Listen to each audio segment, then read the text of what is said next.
Bueno, debido a algunas consultas que me estuvieron haciendo y por otro lado al escaso tiempo que nos deja el Zoom, retomo con el incendio del Reichstag, que se da en febrero de 1933 y que fue la excusa perfecta para que Hitler ponga en práctica su estrategia de consolidar un dominio personalista en torno a Alemania. Hitler ya había sido nombrado canciller por Hindenburg, a quien realmente no le quedó otra opción,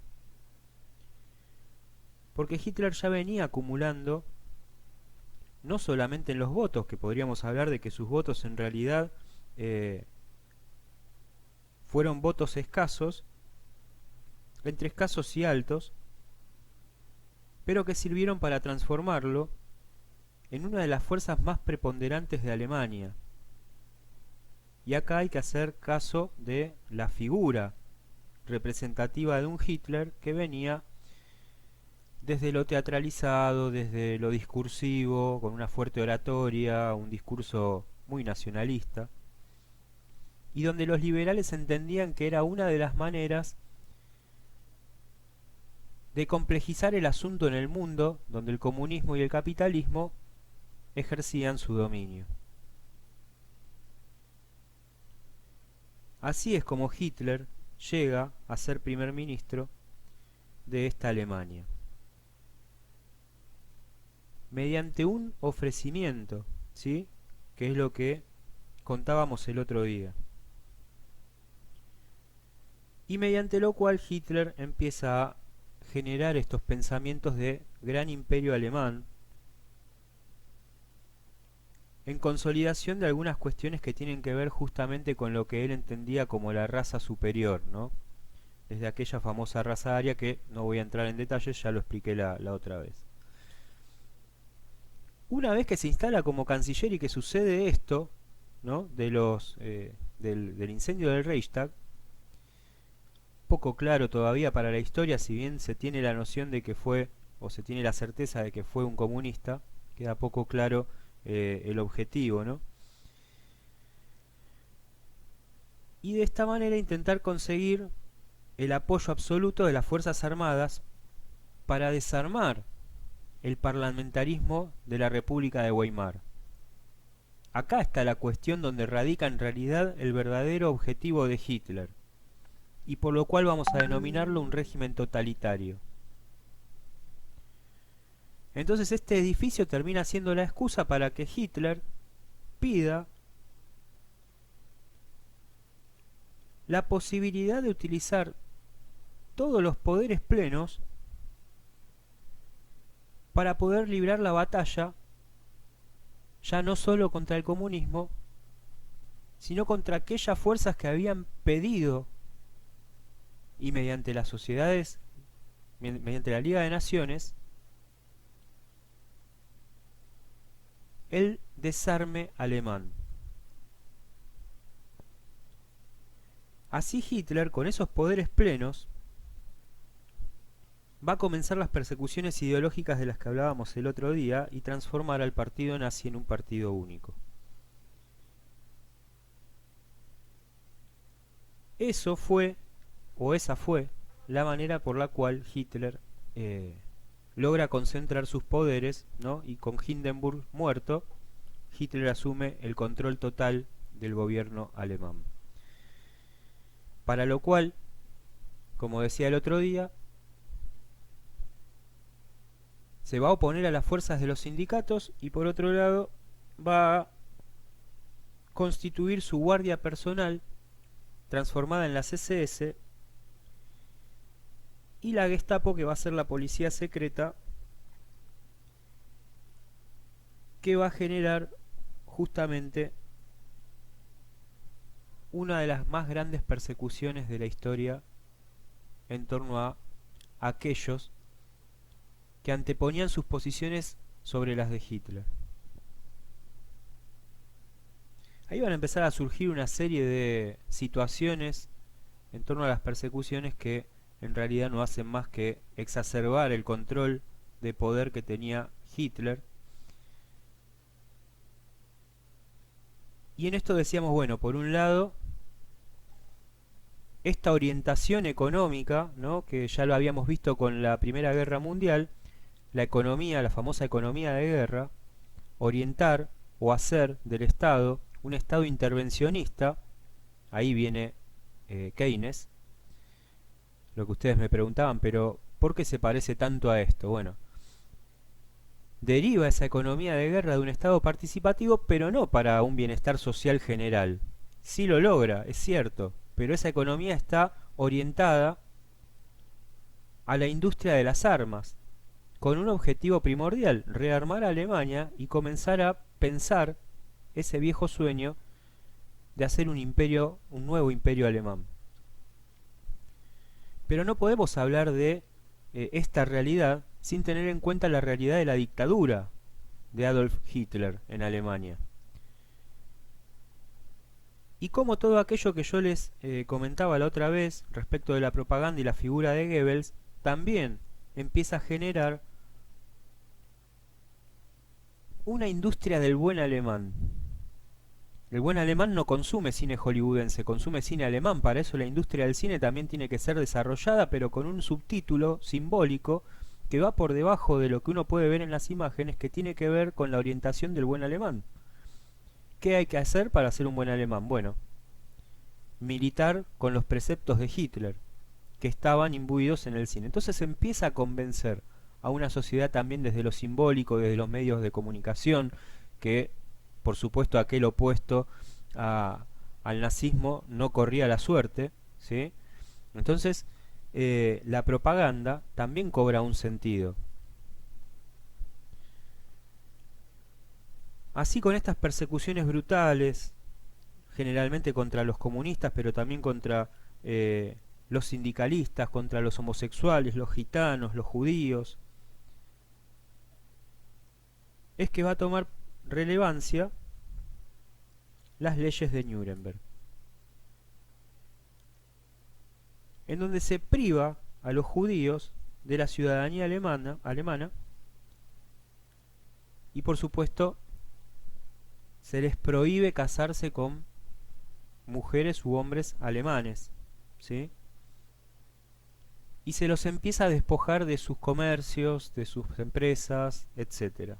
Todo eso puesto en beneficio de la maquinaria de guerra también, para financiar campañas de Hitler, políticas y de guerra. Así es como en noviembre de 1938 se utiliza de excusa el asesinato de un diplomático alemán y se da inicio a lo que se va a conocer como la Noche de los Cristales Rotos. Así es como el Estado alemán comienza una de las más grandes guerras que tuvo nuestra tierra. Comienza la esclavización y el trabajo forzado de personas ante la inminencia de los campos que van a tener entre sus fronteras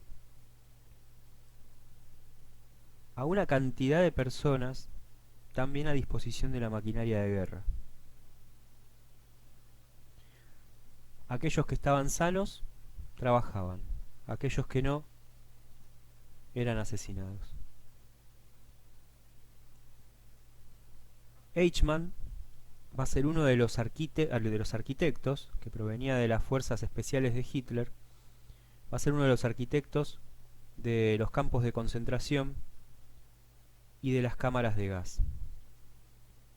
Uno puede tener miles de consideraciones sobre lo que es la figura mundial, ¿no?, en torno a lo que tiene que ver con miradas políticas o miradas de guerra. Lo que es increíble de todo esto es el desconocimiento que existía de parte del mundo ante lo que estaba sucediendo en Alemania. Digo desconocimiento porque a la hora de actuar muchos se mostraban titubeantes, como por ejemplo Estados Unidos. a Estados Unidos le tuvo que pasar Pearl Harbor, que después ya lo veremos, para tener que entrar en la guerra. Así, la Segunda Guerra Mundial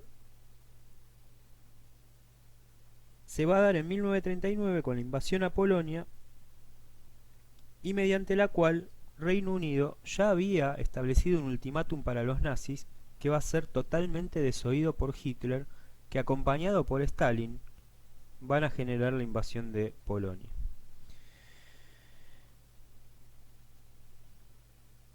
Ni Francia ni España, ni Gran Bretaña, perdón, estaban dispuestas a seguir tolerando lo que este personaje estaba pensando para este mundo en el que se estaba viviendo, ¿no?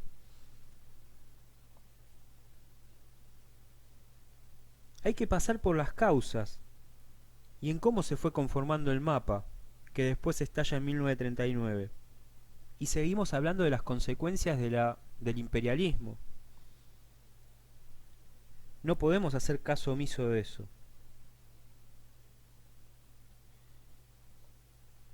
Los grupos considerados enemigos tenían que ser exterminados.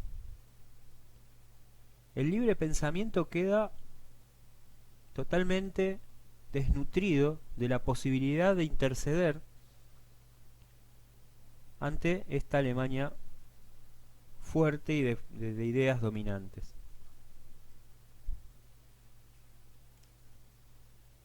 Así los aliados primeramente van a estar conformados por Francia e Inglaterra, a las que después se suma Estados Unidos y Rusia, que va a cumplir el rol más fundamental de la Segunda Guerra en torno a lo que veremos en lo posterior. Hacia 1934, bueno, ya con la muerte de Hindenburg, entonces Hitler, que concentra todo el poder en sus manos, genera un estado totalitario, produce en Alemania un cambio sustancial en torno a una economía de guerra pensada para solventar las armas de Alemania, pero con un objetivo particular que estaba teorizado desde el espacio vital, en donde se intentaba generar para Alemania las condiciones territoriales, espaciales, geográficas, mediante la cual su producción pudiera tener un beneficio económico al del que habían sido despojados con el Tratado de Versalles. Acabo de hacer un recorrido histórico de todo lo que venimos viendo, porque me remonté al imperialismo. Again. Francia e Inglaterra asumen la política del apaciguamiento durante un tiempo, pero se dan cuenta que no pueden contener las fuerzas de Hitler. Y ya con el retiro de Alemania de la Sociedad de Naciones, esto está hablando por sí mismo. El tema es que ninguna estaba dispuesta, hasta los sucesos de Polonia, a entreverse con el nazismo. Porque de hecho, como dije en algún momento, los liberales conservadores lo pensaban como un posible aliado a la hora de defenestrar al comunismo. Esta es la mirada ambigua que tienen a veces las grandes potencias, y que ya nos ha dado sobradas pruebas en la actualidad con los sucesos de Irak, Irán, con lo que pasa en Palestina. Economías que piensan funcionalismo que después el tiro sale por la culata.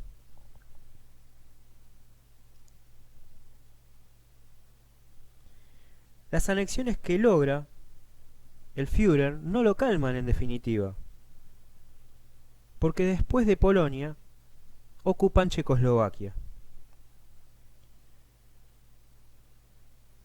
También el protectorado que va a surgir, mejor dicho, en torno a Bohemia y Moravia, en donde Alemania va a tener una muy fuerte influencia, y no hay que dejar de lado de que Austria también cae en las manos del nazismo. Así se produce la unión política de Austria y Alemania. El eje va a quedar conformado luego entre Alemania, Italia y Japón, y se lo va a denominar el eje Roma-Berlín. Japón también era una fuerza imperial que estaba batallando por anexionar el territorio chino, y que de algún modo también tenía algunas fuertes consideraciones en torno a lo que pensaban de acuerdo al orden mundial, los japoneses.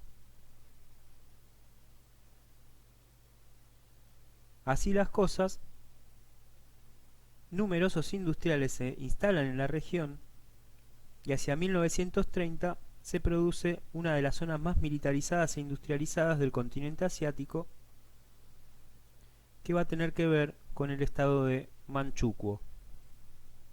Electrónica, siderurgia, transporte, maquinaria, armamentista, por supuesto, y química. Es la inventiva, en este resumen de Japón, pero lo podemos trasladar al resto del mundo, es la inventiva, son los inventos, son esas consecuciones después de la revolución industrial, una serie de inventos puestos al orden del capital, que van a terminar determinando, valga la redundancia, este nuevo orden guerrero y militar, esta guerra puesta al servicio de una superioridad, que es la superioridad alemana y sus aliados. Así comienza la Segunda Guerra Mundial.